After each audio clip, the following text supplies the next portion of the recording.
आणि पूर्वी जेव्हा इथून दिंड्या वगैरे जायच्या तर काही बांधव तरुण मंडळी मद्यपान वगैरे पण करायचे. तर जर 7 दिवस आपण देवाला दिले, 365 दिवसाचं एक वर्ष बरोबर ना. 365 मधले आपल्याला किती द्यायचे? 7. 7 दिल्यानंतर 365 दिवस ते आपली काळजी घेतात. कोण?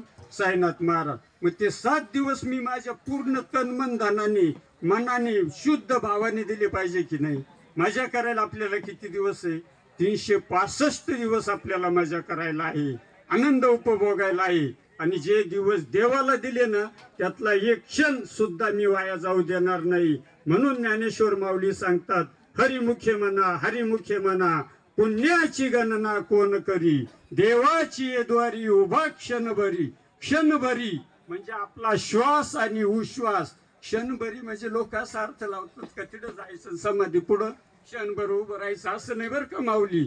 देवाची द्वारी उभा क्षणभरी, की ज्याने त्या 7 दिवसाचा प्रत्येक क्षण रात्रंदिवसाचा क्षण ओम साईराम, ओम साईराम, ओम साईराम आसनी शैनी सदा साईंचे कीर्तन, एका जनार्दनी तोची जगी वंद्य, आसनी सदनी सदा गुरूंचे चिंतन.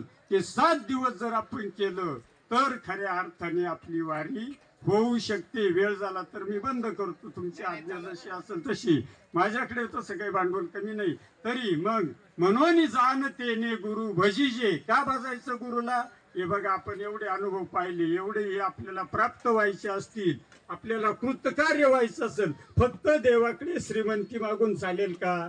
फक्त पैसा, मुलं बाळा, अहो त्याला ते कळतं.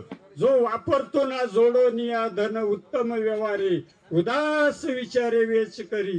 हे अन्नदान करणारे आता सेवेकरी भाऊंची तुम्ही मोठ्या आनंदाने बर्थडे केला, वाढदिवस साजरा केला, किती आनंदी आनंद आहे. आपण आपल्या 10 कोटीच्या बंगल्यात असतो, असा आनंद मिळेल?